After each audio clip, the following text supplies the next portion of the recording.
अस्पताल में 18 मरीजों की मौत, 24 घंटे में 18 मरीजों की मौत से मचा हड़कंप। सीएम शिंदे ने दिए जांच के आदेश।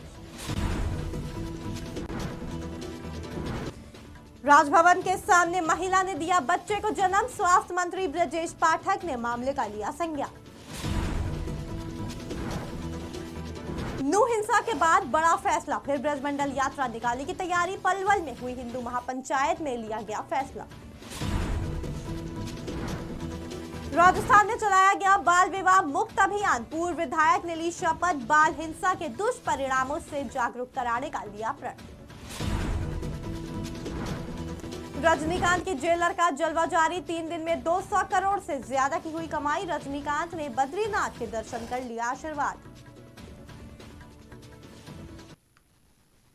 नमस्कार, आप देख रहे हैं आज की खबर। आपके साथ मैं हूं अफीफा मलिक। महाराष्ट्र के छत्रपति शिवाजी महाराष्ट्र अस्पताल में 24 घंटे के भीतर 18 मरीजों की मौत से हड़कंप मच गया।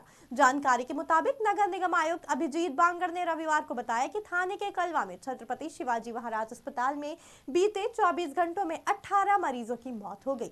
इनमें 10 महिलाएं और 8 पुरुष शामिल है, जिनमें से 6 थाने शहर से, 4 कल्याण से, 3 शाहपुर से, 1 भिवंडी, उल्सान नगर और गोविंदी से है। वहीं 1 मरीज किसी अन्य जगह से है और 1 अज्ञात है। मृतकों की उम्र 12 से लेकर 50 वर्ष के बीच की है। देखिए, एक तो इस हॉस्पिटल की कैपेसिटी आईसीयू की बढ़ाई गई है। जब आईसीयू की कैपेसिटी बढ़ाई जाती है तो क्रिटिकल पेशेंट भी ज्यादा आते हैं, वो are at the last stage of their life. तो doctor try their best to save them. Like, I'll give you one example, that when I asked for the various causes of death, one was written ulcer. But when I asked a question to the doctor whether patient ulcer से मर सकता है क्या। लखनऊ के हजरतगंज स्थित राजभवन के सामने एक गर्भवती महिला ने बच्चे को जन्म दिया। बता दें, महिला सड़क पर तड़प रही थी। वहीं जानकारी के मुताबिक एम्बुलेंस को सूचना दी गई, लेकिन 30 मिनट के बाद भी कोई एम्बुलेंस नहीं पहुंची। स्थानीय महिलाओं ने साड़ी का घेरा बनाया और सड़क पर ही महिला ने बच्चे को जन्म दे दिया। वहीं मामले की सूचना पर डिप्टी सीएम ब्रजेश पाठक अपनी पत्नी नम्रता के साथ अस्पताल पहुंचे, जहां उन्होंने पीड़ित महिला से मुलाकात की और कहा कि 4.5 माह का गर्भ था, प्रीमैच्योर डिलीवरी हुई है। एम्बुलेंस आने में देरी होने पर जो भी जिम्मेदार होगा उस पर कार्रवाई की जाएगी। इसके बाद डिप्टी सीएम ब्रजेश पाठक ने पीड़ित पिता को लेकर बैकुंठ धाम गए। यहां भ्रूण शव को दफनाया गया। हरियाणा के नूह में फिर से ब्रजमंडल यात्रा निकालने की तैयारी की जा रही है। यह फैसला पलवल में हुई हिंदू महापंचायत में लिया गया।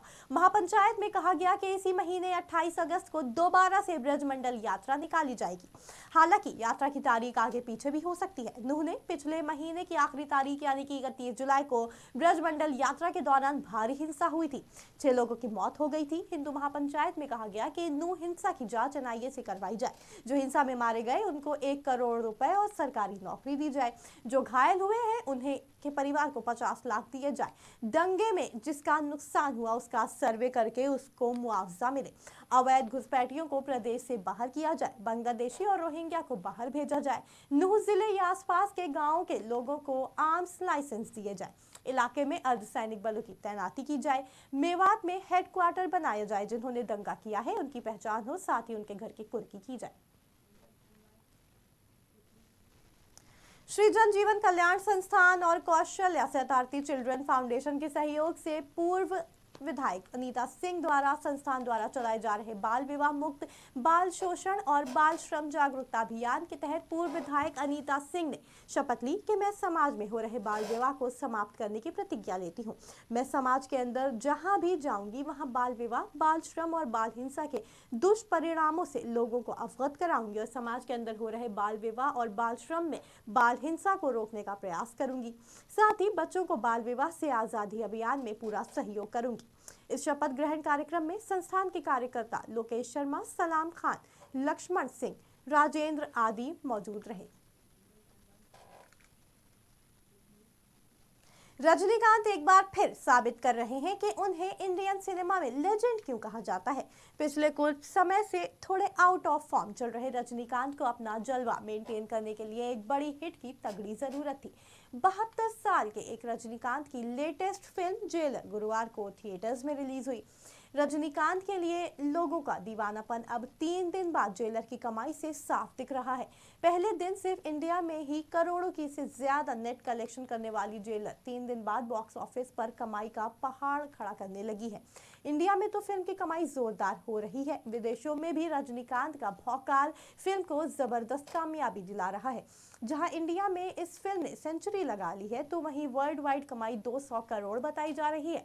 तो वहीं रजनीकांत अपनी फिल्म की सफलता के दौरान बद्रीनाथ दर्शन करने पहुंचे और भगवान का आशीर्वाद लिया। देश की बड़ी खबरों में फिलहाल इतना ही। जुड़े रहें आज की खबर के साथ ताजा तरीन खबरों के लिए।